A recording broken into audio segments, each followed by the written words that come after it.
y comparto mi pantalla.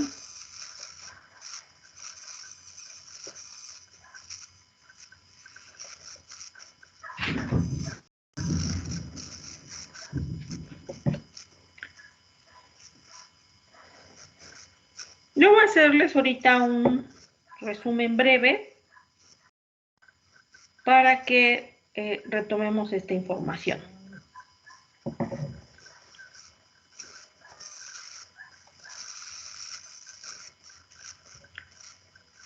Bueno, nosotros estábamos hablando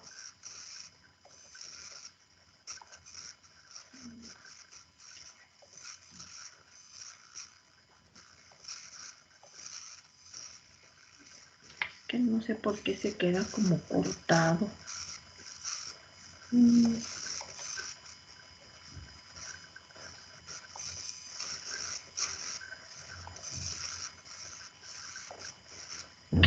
No, esta no era.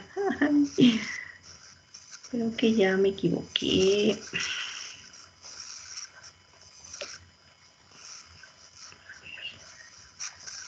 Ya no sé dónde la tengo. A ver, permítanme tantito.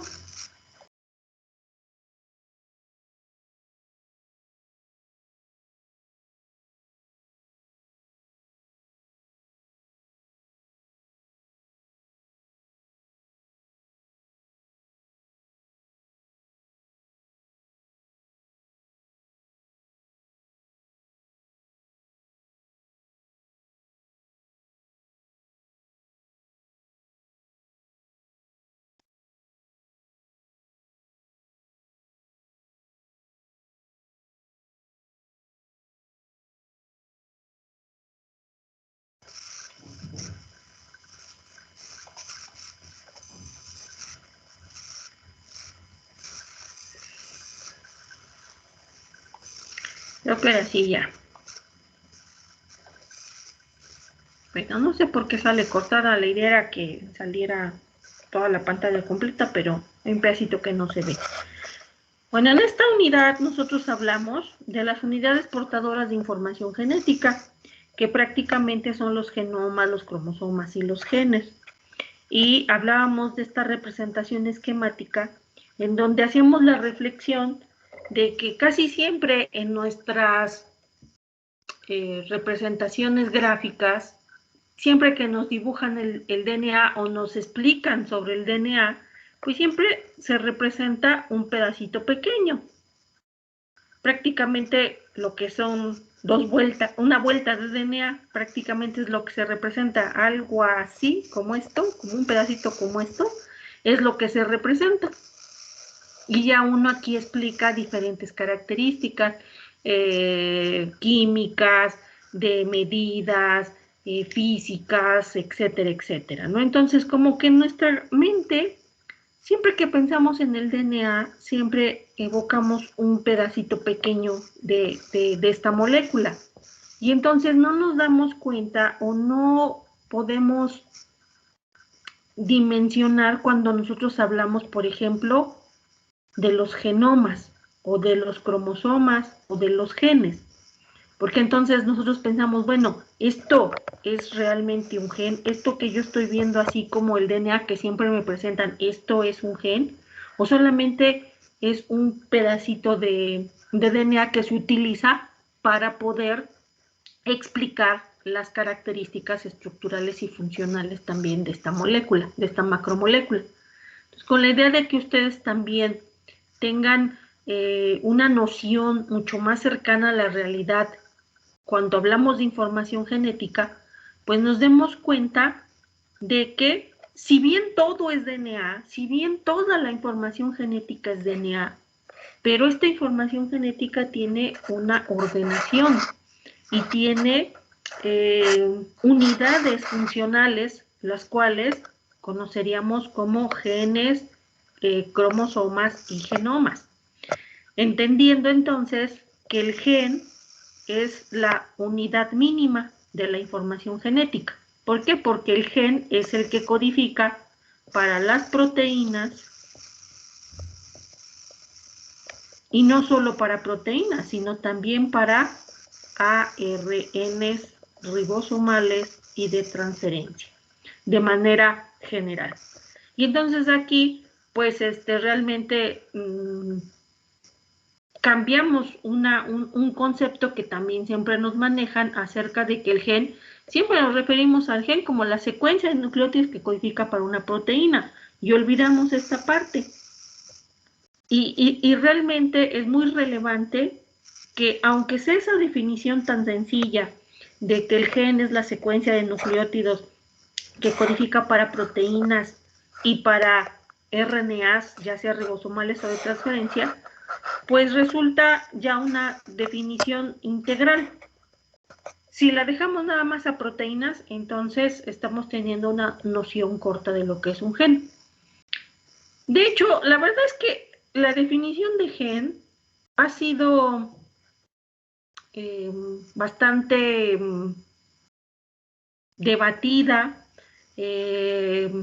Hay libros completos que tratan sobre la definición de gen y revisiones también completas para poder acercarse a entender lo que es un gen, porque conforme ha avanzado la investigación, pues realmente nos damos cuenta de que los genes son unidades de información, unidades de transcripción, las cuales están constituidas por secuencias codificantes y secuencias no codificantes, que se le conocen como sus regiones reguladoras. Esta explicación más detallada acerca, por ejemplo, de las regiones reguladoras, la vamos a revisar en la unidad número 4, que es la unidad de transcripción.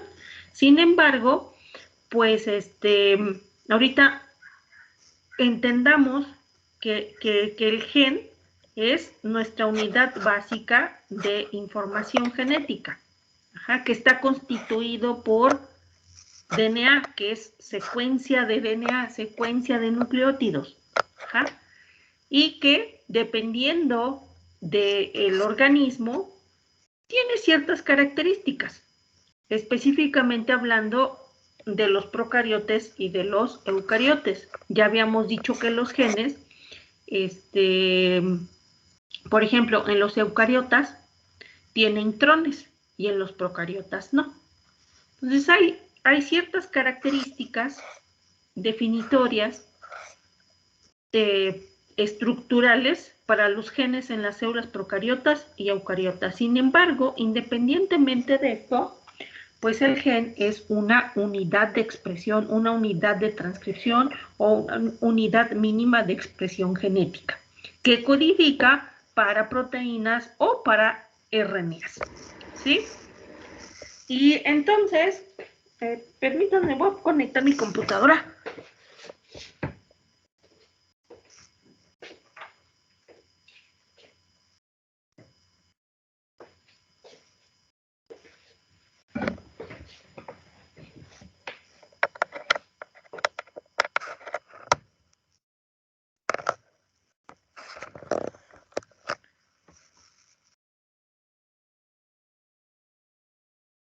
Y entonces, la idea era que ustedes pensaran, bueno, ¿y qué tan grande es un gen? ¿Qué tanto representa un gen? Y hacíamos esa reflexión de que, por ejemplo, los genes tienen, en las células procariotas, tienen aproximadamente, pues, mil pares de bases, ¿no? En promedio. Y entonces decíamos, bueno, ¿y 1000 pares de bases representan esto? Pues no, porque esto nada más, ¿qué cosa está representando? De aquí a aquí están representando 10.5 pares de bases. ¿Sí? Que es lo mismo en cuanto a distancia, serían 36 Armstrong. Entonces, lo que estamos viendo, si uno lo pensara en una regla de medir que uno la usamos normalmente, en realidad una regla vemos solamente los milímetros, pero de los milímetros luego vienen las micras. luego los nanómetros y luego los Armstrong. Entonces, lo que estamos viendo aquí nada más es algo realmente pequeño. Solamente estamos representando 10.5 pares de bases. Si uno quisiera representar un gen, sería una cadena, si lo hiciéramos a escala, pues a lo mejor tendríamos que hacer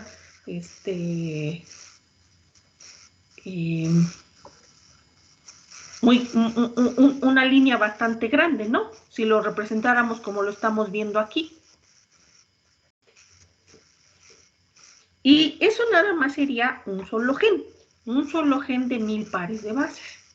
Ahora, las células y, por ejemplo, las bacterias no nada más tienen un solo gen, sino que tienen en promedio 5000 genes.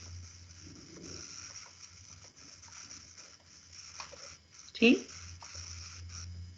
Entonces, la extensión de su material genético completo va alrededor de los 5 megabases, más o menos en promedio. Estamos hablando de millones de bases.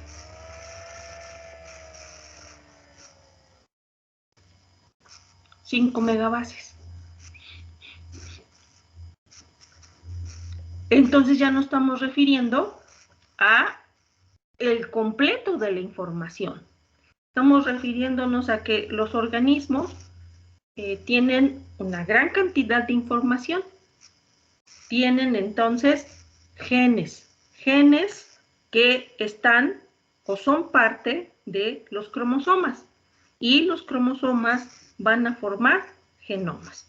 ¿Sí? Ahora, dependiendo del tipo de célula, pues entonces también es variable cuántos genes se tenga, el tamaño de los genes, cuántos cromosomas se tenga, y en el caso del genoma, pues así nada más es uno, es el genoma completo, es la información completa. ¿Ok?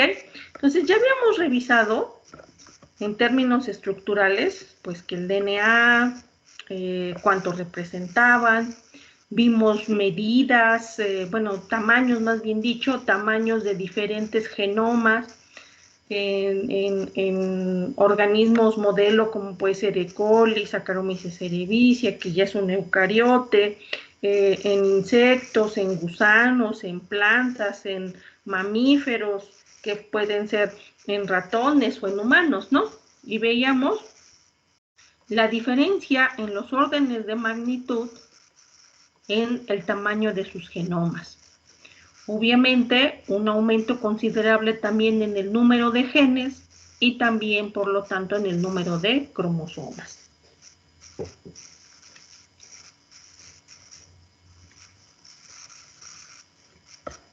De tal manera que pues entendíamos al gen como, dice acá, secuencias de nucleótidos capaces de expresarse de manera funcional a través de una cadena lineal para finalizar con la producción de una proteína o un RNA, ¿sí? Entonces teníamos que hacer esta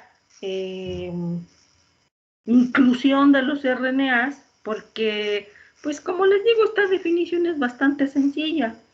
Si nosotros revisamos esos artículos, las definiciones de gen van mucho más allá de comprender al gen como una mera secuencia de nucleótidos. Ajá, es dedicar mucho tiempo a comprender todas esas definiciones y cómo han ido cambiando a través del tiempo.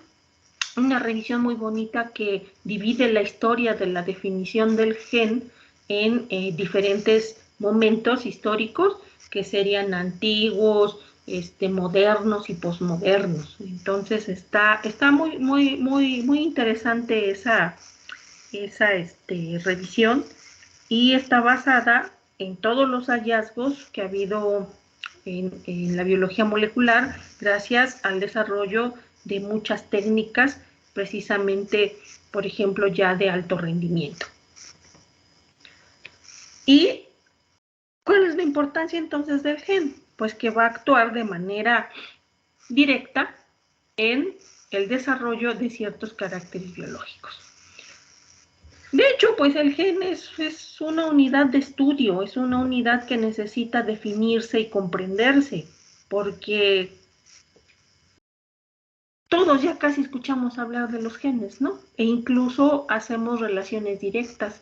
Ah, bueno, tal característica es por tal gen, tal fenómeno biológico es por tal gen, tal enfermedad es porque tal gen está dañado, ¿no? Entonces, por eso la relación con los genes y los caracteres biológicos. Todo eso que se hizo con las experimentos de Mendel, pues desde ahí se empieza a pensar en estas unidades portadoras de información genética que están implicadas en el desarrollo de una característica, de un fenotipo. Y pues hacer esta relación entre gen, fenotipo. Aunque las cosas han ido cambiando y pues realmente las características no dependen de un solo gen. Hay algunas que sí, pero la gran mayoría de características dependen de la actividad de un conjunto de genes. Y hablábamos de cuestiones diferenciales entre estos genes de procariotas y eucariotas. ¿Y cuál era una de las más relevantes? Pues la presencia o no de intrones. Entonces, en el caso de los genes de procariotas no hay intrones. Entonces tenemos, la unidad es prácticamente la región reguladora, que se le conoce como promotor, y luego viene, lo voy a dibujar así de manera diferencial, toda una sección codificante, una sección continua.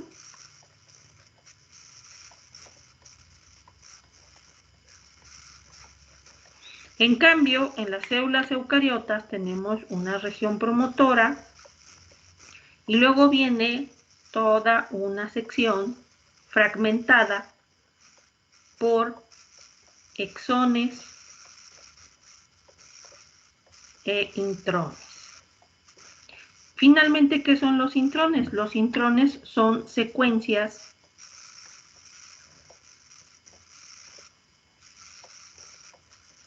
que interrumpen el mensaje. Ajá. Ahí se plantea uno, bueno, ¿y como para qué estar interrumpiendo el mensaje? ¿Cuál es la utilidad? Bueno, los intrones tienen varias funciones. Tienen funciones reguladoras, también tienen relevancia en cuanto a generar en cierto momento variabilidad. Entonces, pues sí tienen su importancia. Luego aquí está otro exón, luego vamos a poner otro intrón y otro exón. Esa es una de las principales diferencias, ¿no? La presencia o ausencia de intrones. Además de el número de copias que se encuentre por cada gen. Generalmente en los procariotas tenemos que los genes están en una sola copia, mientras que en los genes en eucariotas podemos tener igual en una sola copia o varias copias para un solo gen, ¿sí? Lo más común son en muchos animales, por ejemplo, que haya dos copias, porque somos organismos diploides, pero en el caso de las plantas que son poliploides, bueno, pues podría haber varias copias. ¿Y en dónde están los genes? ¿A dónde están presentes? Bueno, fundamentalmente los procariontes están en el cromosoma, que es la molécula circular cerrada que hemos estado hablando mucho y que hacíamos referencia de que cuando veíamos el ORIC y veíamos ahí un montonal de genes y que les hacía yo la reflexión de que, bueno, aquí nomás están representados unos cuantos, unos 50 genes, pero en realidad sabemos que una bacteria puede tener 4.500 o 5.000 genes o 5.000 y tantos genes. Ajá. Entonces, están presentes en el cromosoma.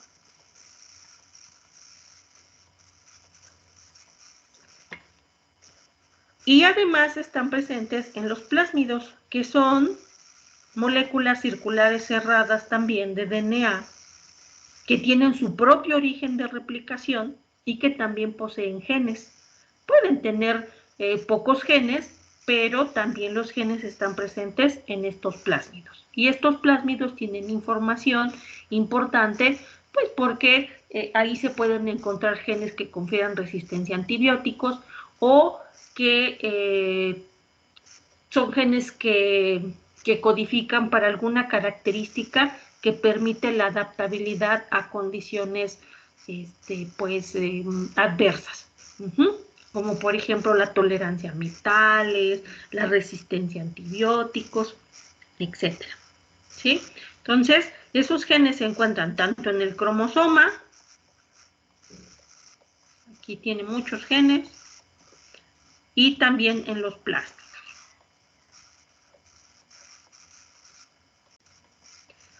En el caso de los eucariotes, los tenemos también presentes en los cromosomas nucleares. Y recordemos que los cromosomas nucleares son moléculas de DNA lineal. ¿Sí? Moléculas de DNA lineal que se empaquetan en cromatina y que pueden estar en diferentes grados de empaquetamiento. Pueden formar estructuras más o menos empaquetadas o llegar hasta su máximo grado de empaquetamiento y en su forma replicada conforme los vemos, así que siempre nos los dibujan en el proceso de la mitosis. Pero, pues, de manera esencial, los cromosomas son moléculas lineales de DNA y aquí tienen los genes, aquí están los genes. Y aparte del genoma nuclear, también los genes están en la información genética de los plastilios. O sea, en las mitocondrias o en los cloroplastos, que cada organelo tiene su propio genoma, bueno, también ahí hay genes. En el caso de las mitocondrias, y bueno, también de los cloroplastos, el genoma, por ejemplo, es también un circular cerrado y se encuentra en la matriz mitocondrial. Entonces, pues ahí también hay un determinado número de genes y es un material genético funcional. Se puede replicar y se puede transcribir. De hecho, los genes que codifican para de los genes mitocondriales, pues codifican para proteínas mitocondriales. Muchos polipéptidos que conforman parte de los complejos transportadores de electrones en la cadena respiratoria son codificados precisamente por genes mitocondriales. Bueno, pues esa es como la unidad inicial con la que tenemos como más cercanía. ¿Por qué? Porque la escuchamos muy seguido, ¿no? La escuchamos muy ampliamente, incluso ahorita con el desarrollo de las vacunas para la enfermedad del COVID-19, pues como que la población en general ha escuchado información referente a la biología molecular. Y hablamos precisamente de genes, ¿no? Aquí hay una representación gráfica de los genes en donde vemos el promotor y el gen estructural, que es secuencia codificante continua, y tendríamos a nuestros eucariotas, entonces no sería continua, aquí tendría que haber intrones y exones, pero finalmente en los eucariotas la organización es un promotor, una secuencia codificante para producir RNAs mensajeros policistrónicos que van a ser traducidos en una sola proteína. En cambio, en los procariotas, el arreglo es un solo promotor y varios genes estructurales con secuencias codificantes continuas que van a constituir una unidad denominada como perón.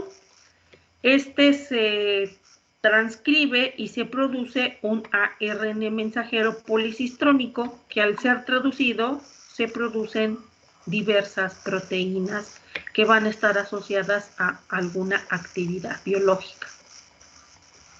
Entonces, de manera general, en las procariotas, los genes producen ARNs monocistrónicos y en las procariotas, esto es en las eucariotas, y en las procariotas los operones producen ARNs mensajeros policistrónicos.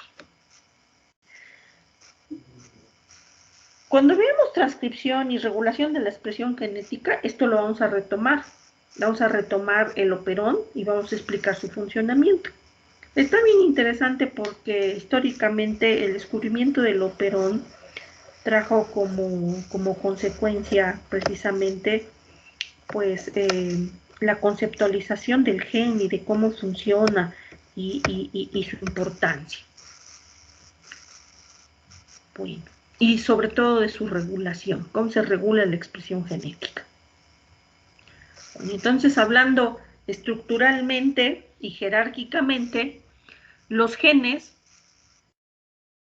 están o son parte de un cromosoma. ¿Qué tan distanciado está un gen de otro? Bueno, eso también es dependiendo. ¿Qué tanta distancia hay entre un gen y otro adyacente? Depende de si es procariota o eucariota. Generalmente las distancias entre los genes, entre los procariotas, casi no hay, casi están continuos uno delante del otro. En cambio, en los eucariotas sí hay distancia. Entonces, hay regiones intergénicas entre un gen y otro en cada cromosoma. Y hablando de los cromosomas, pues decíamos que la palabra literalmente significa cuerpo con color.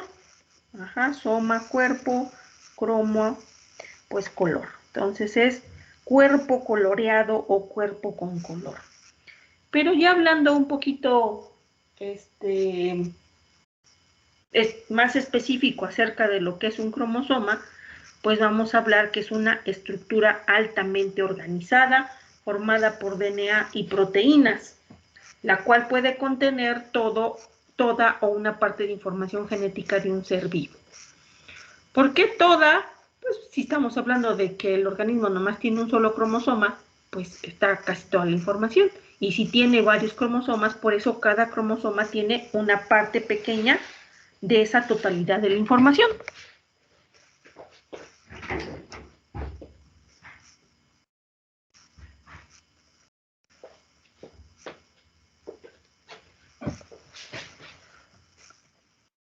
Entonces, pues la cantidad de DNA de cada cromosoma y el número de cromosomas es dependiendo de cada especie.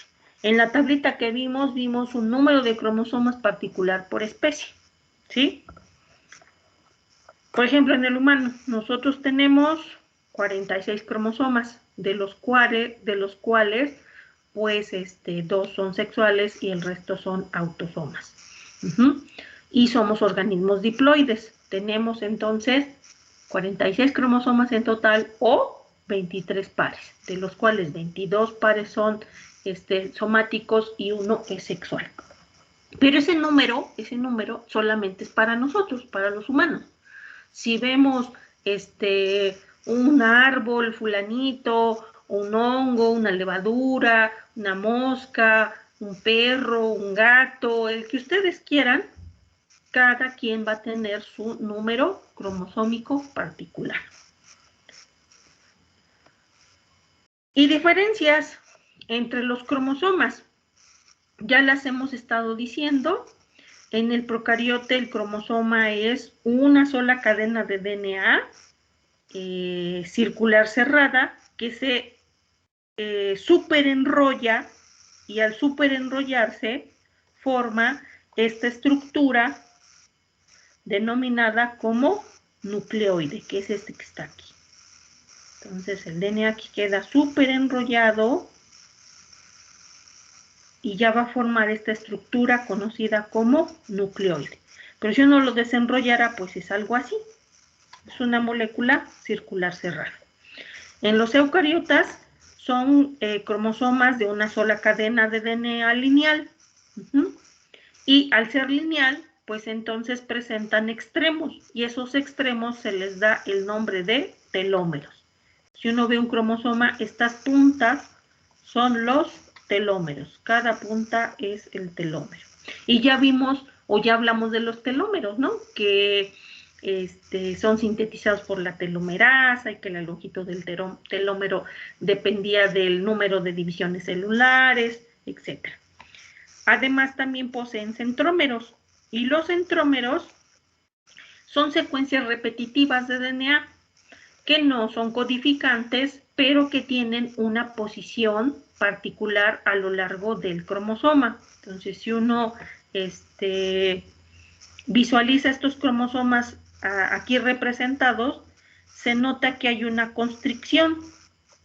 Esta constricción, ¿cuándo se va a hacer evidente? Esta constricción se hace evidente cuando el cromosoma está altamente compactado, ¿sí? Y esa constricción se le conoce como el centrómero, que literalmente los centrómeros, insisto, son secuencias de DNA repetitiva. Son secuencias que no codifican, pero que se repite la misma secuencia una y otra vez, y una y otra vez, y otra vez, otra vez, otra vez. Y la posición de estas secuencias repetitivas es variable. En ocasiones se puede encontrar exactamente en el centro del cromosoma. Imaginemos que este es el cromosoma, a veces se encuentra exactamente en el centro. En otras ocasiones se encuentra desplazado hacia uno de las puntas, ¿no? Puede estar en esta posición. O incluso mucho más, que esté hasta aquí, por ejemplo. Y de acuerdo a la posición de este centrómero, es que se da la clasificación de los cromosomas. Están los centroméricos, están los metacéntricos y están los acrocéntricos, por ejemplo. Y esta clasificación es en relación a la posición del centrómero. Bueno, eso es en eucariotas, ¿no? Entonces aquí hay una representación que es un solo cromosoma circular cerrado en bacterias, pero todo es DNA, finalmente todo es DNA, ¿no? Y aquí vemos una representación de los cromosomas en una célula eucariota, en donde el DNA está empaquetado formando esta estructura que se le conoce como cromatina, y la cromatina está empaquetada aquí, y esto es un solo cromosoma, es una molécula de DNA lineal. Ajá. Que cuando se empaqueta así mucho, ya lo máximo grado de empaquetamiento, entonces ya lo vemos así. De hecho, casi siempre hay no sé por qué, pero como que siempre hay una confusión en términos de que cuando alguien nos dice cromosoma, también siempre pensamos en esto. Siempre pensamos en que el cromosoma es el que tiene así los bracitos y ya, ¿no? Eso es un cromosoma, pero en realidad el cromosoma puede tener una sola cromátide nada más, como este que está aquí, como estos que están acá. ¿De qué va a depender? Bueno, cuando el cromosoma está así, que es una sola cromátide, es una sola molécula de DNA lineal, pues es porque es un cromosoma en interfase. La célula no se está dividiendo, pero si la célula se va a dividir, entonces el cromosoma se tiene que replicar. Por eso ya tenemos el cromosoma con una y dos cromátides, porque ya es un cromosoma replicado y compactado. Pero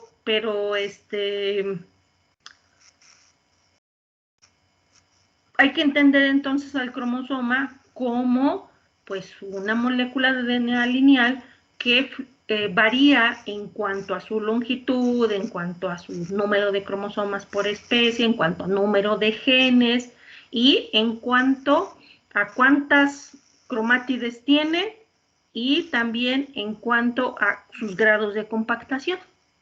Porque lo que está variando aquí es que se tiene una sola cromátida o se tiene dos cromátides y qué tan empaquetada está esa información.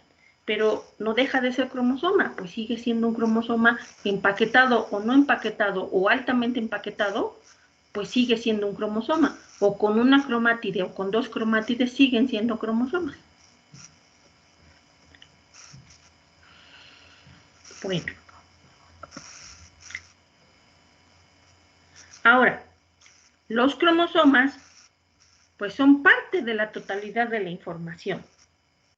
Y esa totalidad de la información recibe el nombre de genoma.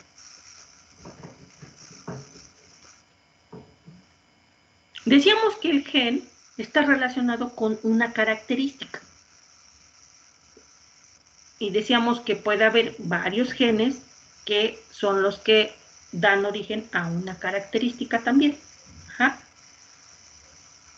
Pero en sí, toda la estructura, toda la información necesaria para construir un organismo no depende de un solo gen o de un conjunto de genes. Depende de la totalidad de los genes. Y esos genes en totalidad forman pues un genoma. Y no solo los genes, sino las regiones reguladoras de los genes. Y también las regiones repetitivas que tienen, por ejemplo, en las células eucariotas, que hay muchas regiones repetitivas, pues también la estabilidad de esa información genética depende de esas secuencias que no son codificantes, ¿sí? Entonces, por eso, no debemos de pensar siempre en información genética y su relevancia siempre lo que codifica. Ah, pues aquí lo más importante es lo codificante. No, o sea, por eso la idea de comprender al genoma como la totalidad de la información, tanto codificante como no codificante perteneciente a un ser vivo, porque muchas de estas informaciones no codificantes son de carácter regulador. Y aunque esté la información codificante, si no hay forma de regular su expresión o sus actividades, pues entonces esto se vuelve una anarquía total, porque ¿cómo saber cuándo expresar un gen y cuándo no? ¿Por cuánto tiempo se va a expresar? ¿En qué etapa se va a expresar? O todo lo contrario, ¿cuándo se va a inactivar un gen? ¿Por cuánto tiempo se va a inactivar? ¿En qué momento inactivarlo? Es un balance, un balance dinámico entre la totalidad de la información, entre todos los genes que constituyen la información genética de un ser vivo. Llámese bacteria, llámese protozoario, llámese hongo, llámese planta, animal, virus, lo que sea. Debe de haber una interacción dinámica entre todos los componentes que constituyen la totalidad de la información. Y entonces, conociendo un genoma, pues sí podríamos conocer realmente cómo funcionaría un organismo. Si nada más conocemos uno que otro gen, pues tenemos nada más una parte pequeña de la información. Conocer el genoma, la información completa, esta es una representación gráfica de un genoma. Esto que estamos viendo aquí es la representación gráfica de un genoma. Y es un genoma pequeño, es un genoma circular cerrado. Ajá. Cada bolita podría representar un gen. Estas rayitas representan asociaciones de genes. Asociaciones que están relacionados con un proceso. Por ejemplo, fijación de nitrógeno, metabolismo de la glucosa, biosíntesis de proteínas y ácidos nucleicos y lípidos. O sea, pueden ser procesos mucho más grandes. Y aparte, todas estas rayitas que ven aquí, ¿qué cosas representan? Ah, pues interrelaciones entre la información genética. Aquí no hay cosas aisladas. Aquí más bien el fenotipo es producto de la acción de los genes entre ellos mismos y con el medio ambiente.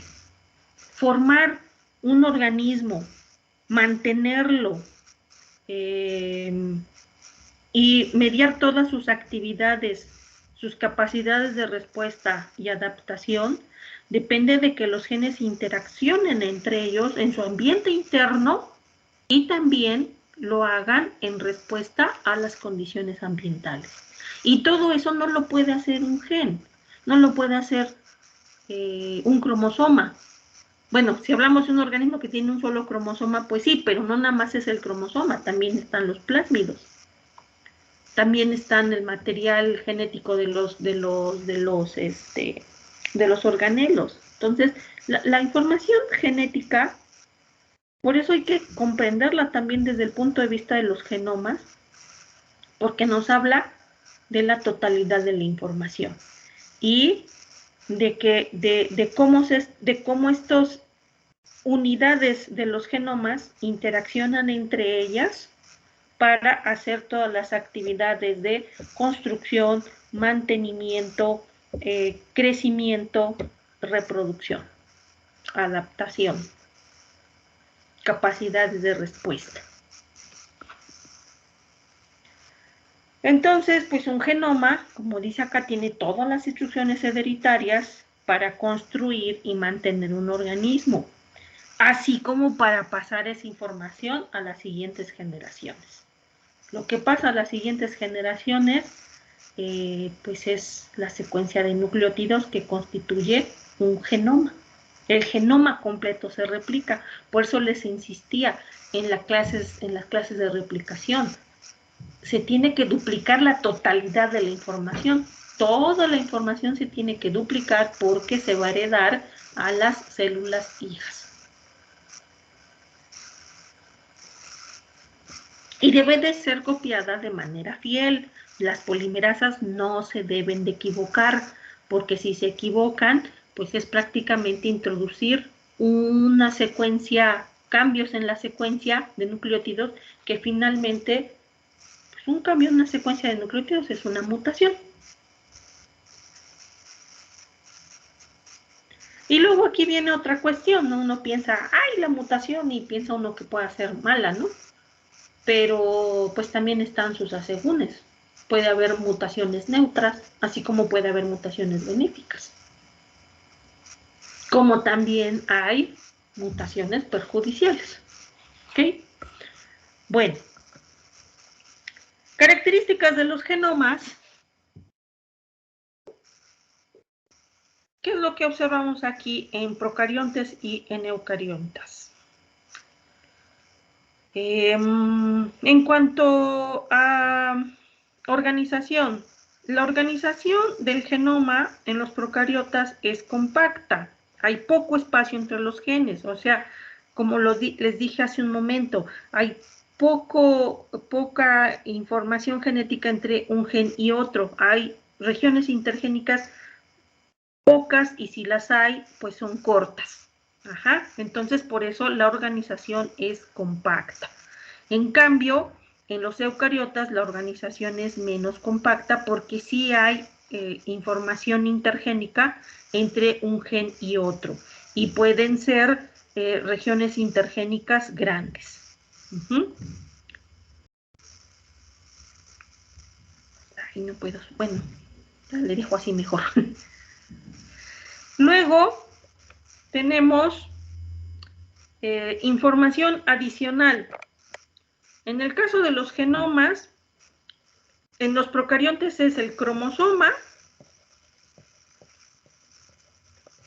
más quién, más los plásmidos, ¿sí? Todo esto es el genoma. En el caso de los eucariontas es el genoma nuclear más los genomas de organelos.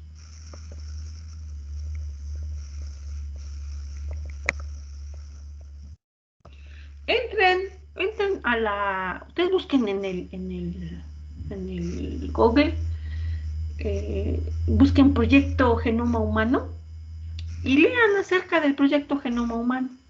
Y ahí se darán cuenta que está secuenciado el genoma nuclear y el genoma mitocondrial. Entonces, el Proyecto Genoma Humano incluye estas dos partes.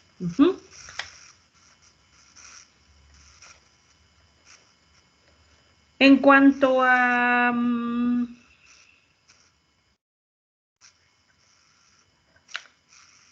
DNA no codificante, DNA no codificante, pues bueno, en realidad son pequeños segmentos, se pueden encontrar dispersos en el genoma y pues tampoco hay intrones, ¿no? Aquí, en el caso de los eucariotas, hay secuencias no codificantes mucho más grandes, tienen una mayor proporción y, por ejemplo, este DNA repetitivo que puede ser disperso o en tándem, se refiere precisamente a DNA no codificante. Este es DNA no codificante y también hay intrones, ¿sí? En cuanto a su organización, vemos que en los genomas de procariontes, los genes, como vimos hace un momento, se organizan en estas unidades conocidas como operones, que tiene un promotor y varios genes estructurales.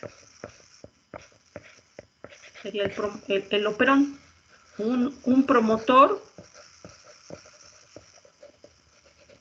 y genes estructurales continuos. Por ejemplo, A, B, C, D, E. Tendría un operón, 5 genes estructurales y cada uno codificaría para una proteína. Estas organizaciones en operones no existen en los eucariontes. En los eucariontes prácticamente es un solo promotor, una sola región codificante, una sola proteína. Este sería el promotor. Aquí hay exón, intrón, exón, intrón, exón, intrón, y esto produce una sola proteína. Por eso de ahí que les decía yo, los RNAs monocistrónicos y los RNAs policistrónicos. Pero eso ya es producto de la expresión. Correspondiente a la cuestión de organización, entonces quedamos en que puede ser por operones, la mayoría, los genes se organizan en operones en los genomas de bacterias, y aquí en eucariontes no hay esa cuestión por operones. Bueno, y pues para reafirmar, entonces tenemos acerca de que los genomas son el cromosoma bacteriano y los plásmidos. Y para finalizar, entonces, en eucariotes tenemos el genoma nuclear y los genomas de organelos, que finalmente los genomas de organelos son muy parecidos a los genomas de procariontes, y de hecho, esta es una de las evidencias que soportan la teoría de la endosimbiosis, porque al revisar cómo es la información genética en los organelos, pues se parece mucho a las bacterias, actuales, que son moléculas circulares cerradas, pueden estar así con información no codificante en poca proporción, no tienen intrones, o sea, se parecen mucho. Entonces, pues, se plantea que, pues, si realmente el origen de las mitocondrias es que en algún momento fue una bacteria de vida libre. Y entonces, pues, cada organelo tiene varias copias de ese genoma, y si aparte sumamos que en cada célula puede haber muchas mitocondrias, por ejemplo, o varios cloroplastos, pues entonces tendríamos que hay numerosos organelos por célula, y todo eso, toda esa información la tendríamos que sumar al genoma,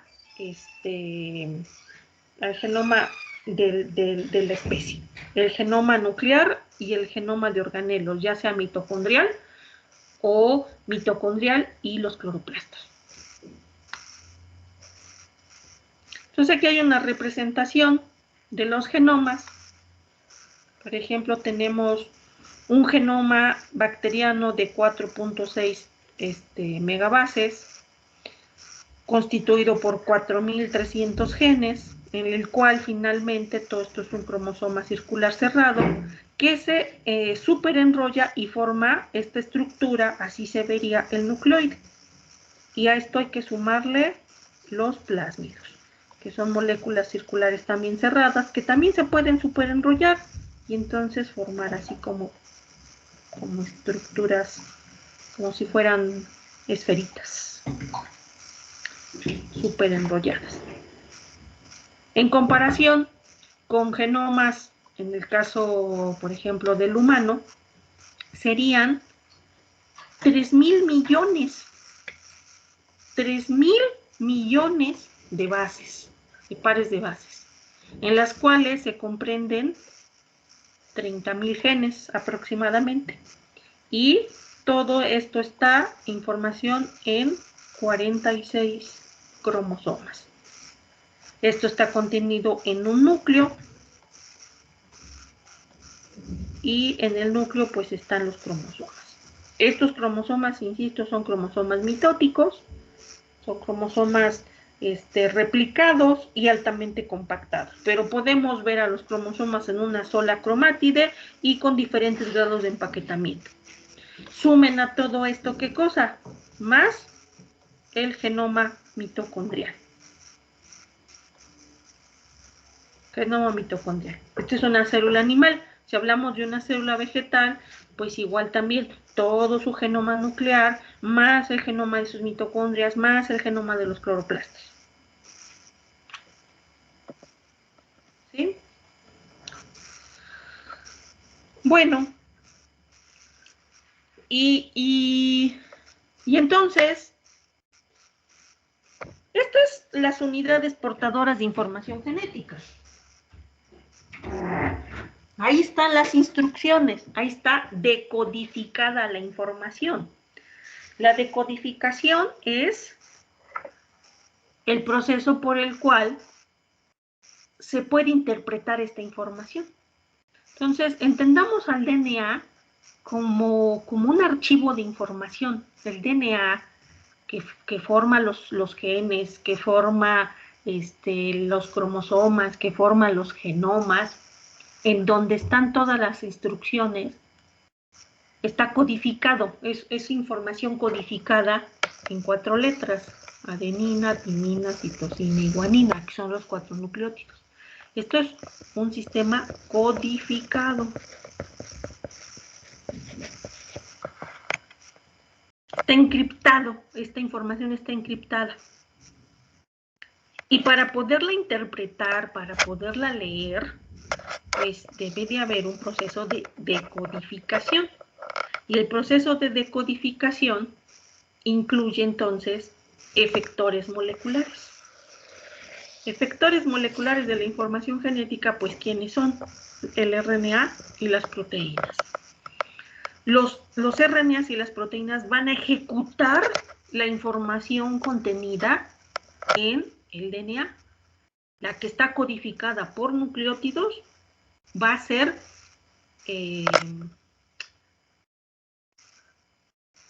pues ejecutada. Se va a ejecutar esa información por estos efectores moleculares. El RNA, que también es un tipo de ácido nucleico, pero que en este caso es de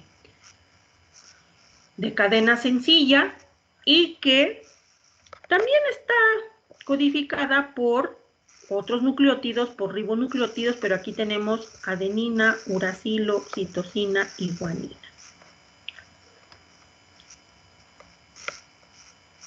¿Sí? Este va a ser un efector molecular. Casi es el mismo idioma porque es de nucleótidos. Además, en un principio vimos que muy probablemente la molécula portadora de información genética no fue un DNA, sino fue un RNA, o fueron RNAs. Y entonces, es un efector molecular porque los RNAs no nada más hay mensajeros, también hay RNAs ribosomales y hay RNAs de transferencia, que ni tan siquiera se traducen para proteínas. Y aparte, hay pequeños RNAs que tienen características reguladoras. Están los RNAs de interferencia, pequeños RNAs, los RNAs PIWI. Hay una clasificación muy grande de estos RNAs pequeños que tienen pues funciones reguladoras precisamente de la información genética, de lo que está sucediendo con el ADN.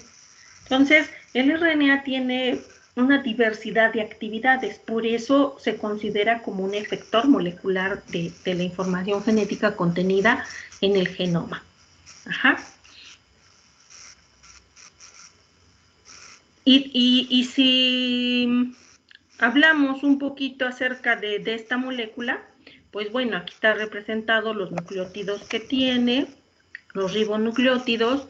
También les puse varias de sus características y funciones. Es una molécula presente en todos los organismos. ¿Cuántos RNAs hay? Estos son los generales, el mensajero, el de transferencia, el ribosomal. Su función, en el caso del mensajero, es la decodificación de la información para la síntesis de las proteínas. Pero también, como les decía, hay otros RNAs reguladores, como son los microRNAs, que son secuencias no codificantes, y que aquí les puse varios de ellos que tienen funciones reguladoras, funciones para el corte y empalme de intrones, responsables de silenciamiento génico. Entonces, son muy polifacéticos los RNAs. Ajá. Y como tal, por eso, insisto, se consideran como efectores moleculares de la información genética.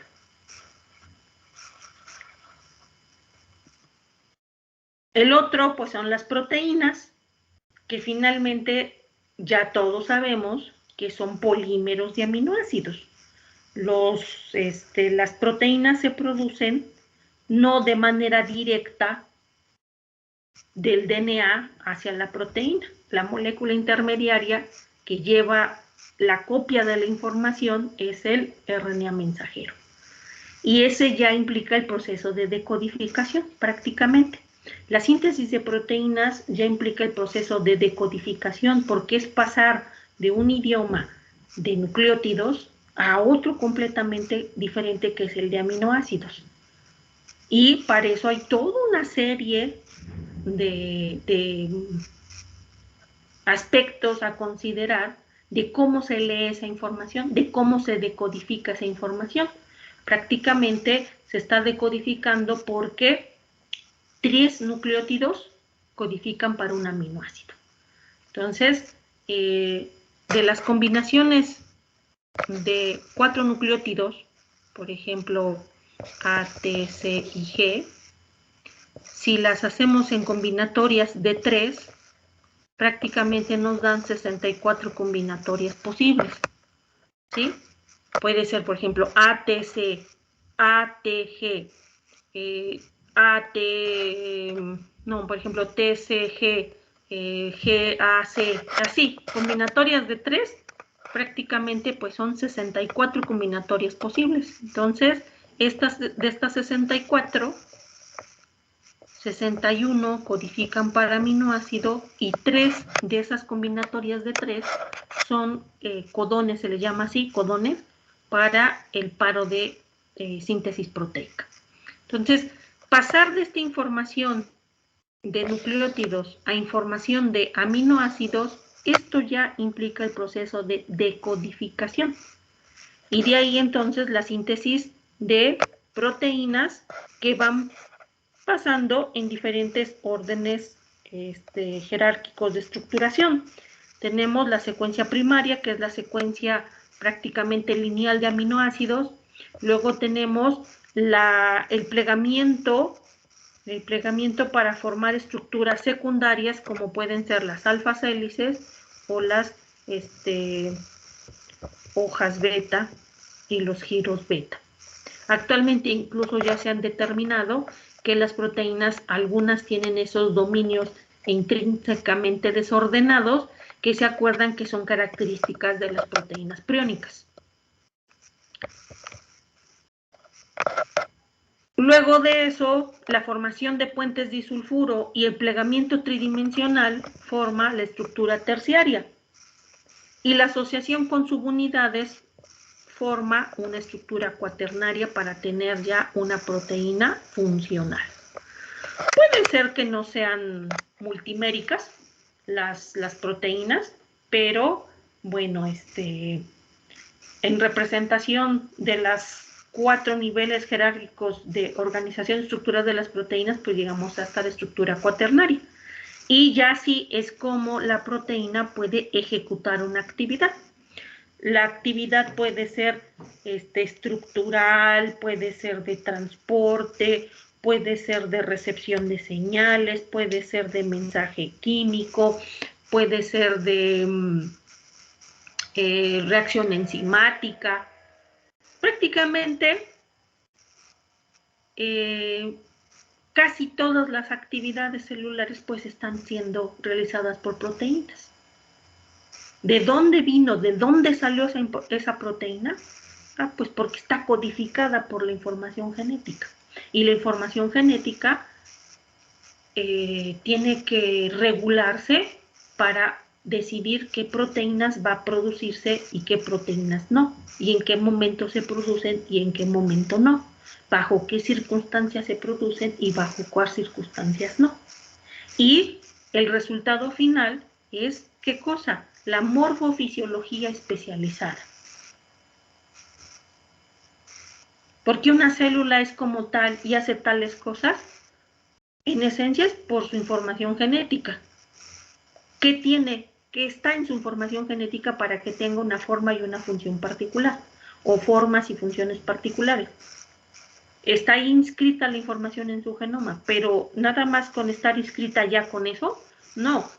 Es tener la información y aparte la regulación de esa información para controlarse cómo se expresa esta información bajo determinadas situaciones y entonces ya tener todas las características que se tengan en términos de características fenotípicas y fisiológicas.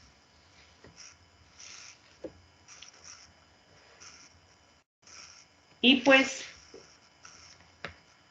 implícito en esto, pues está el flujo de información genética, que ya sabemos que es nuestro dogma actualmente, a eso nos referimos como dogma central, ¿no?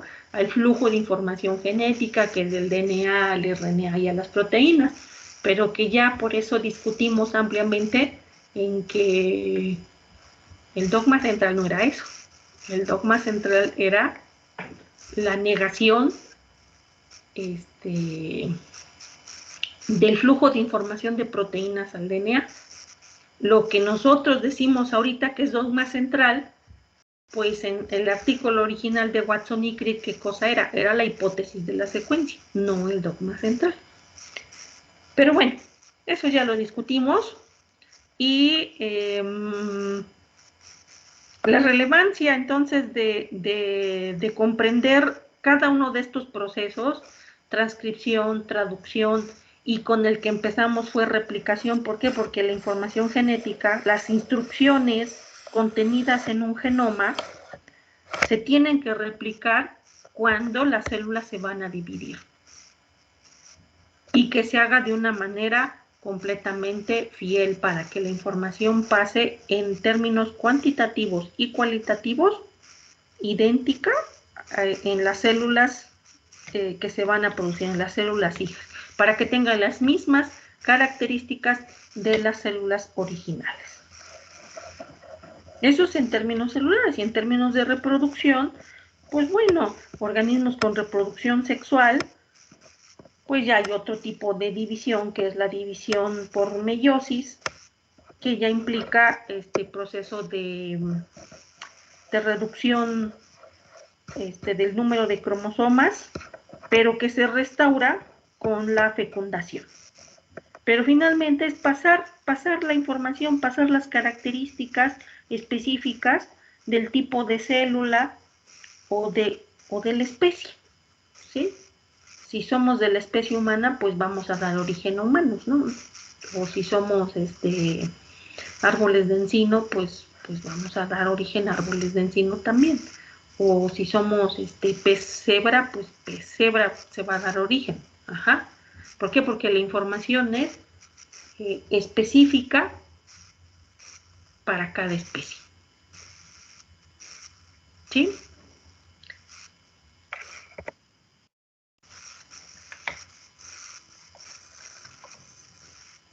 ¿Alguna duda, compañeros?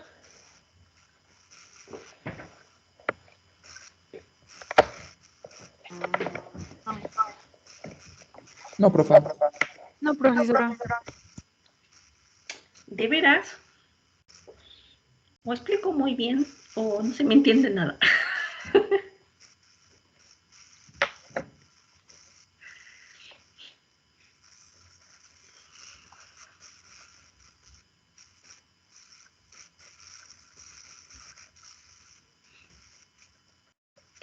Bueno,